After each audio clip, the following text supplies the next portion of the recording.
Now, as we've seen, there are two options for writing out paths in ActionScript. You can use absolute paths or relative paths. We have both options here in the Insert Target Path dialog. So let's now dig into the differences between these two with some specific examples. Starting with absolute paths. An absolute path starts with the name of the level into which the movie is loaded and continues through the display list until it reaches the target instance. The key here is the absolute path of an instance is always the same regardless of which timeline calls the action. So in other words, wherever I'm calling that path or reaching out to a particular object, the absolute path for a project will always be the same. Let's go ahead and open up the Target Clock Hand Start movie, and you'll notice that if you do a control test movie, that all three movie clip timelines are in movement. Let's go ahead and test this absolute path and the fact that all the absolute paths for a particular object always stay the same by targeting the second hand from different locations in this file to prove that the absolute path will always be the same. Let's start with the main timeline. Click there in the Actions layer, open up the Actions window and click on the Insert a Target Path. Make sure we have Absolute Path option.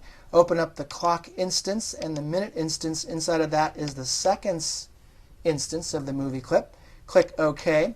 There is my absolute path to the seconds hand. Let's go ahead and now add a stop action to that. And now let's go ahead and test our movie, and we'll quickly find that sure enough the seconds hand is in fact stopped. Okay, let's go ahead and target this now from a different location. Let's double click on my movie clip here of the clock face, and right here I have a clock face movie clip. Let's now target the second hand from a different location from this movie clip. Open up our Actions panel, click on the Insert Target Path, and let's insert another absolute path to the same location. Minute, seconds, right there. Notice that the path is exactly the same as I had before, even though I'm in a different location. Let's go ahead and stop this with a method there, a stop method, and let's control test our movie. And sure enough, even though we're targeting this from a different location, we're using the exact same path, and that second-hand movie clip has in fact stopped. So I could continue pathing to that seconds-hand movie clip, but everywhere that I targeted, if I'm using an absolute path, is going to have that same line of code, the same path, root.clockinstance.minute.seconds, and then I'm going to go ahead and stop it. Now let's compare the absolute paths that I just wrote with relative paths by pathing to the same exact movie clip, the seconds movie clip, using relative paths. Let's go back to the main Scene 1 timeline here, and let's go to the first frame. Insert our target path to the same movie clip, the seconds hand movie clip. Let's make sure I have a relative path there. This time notice that it says this in front of it instead of root. This timeline, then go to the clock instance, then the minute movie clip, and then in the seconds movie clip, let's go ahead and add our stop action here like so. And let's control test the movie to make sure that that is working. Sure enough, the seconds hand is stopped.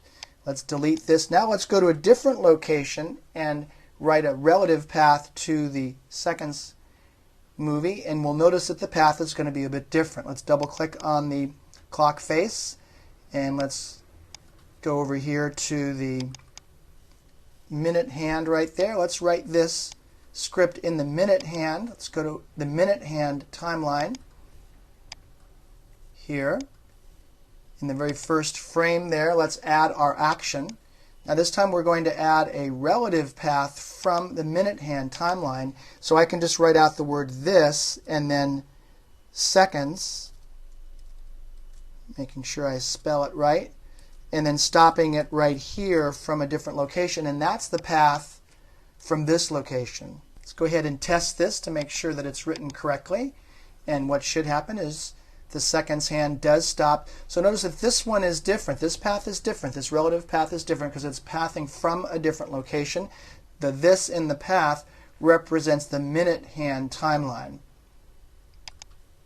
Now there's one more path that I want to write, and let's go ahead and write the path directly inside of the second hand timeline.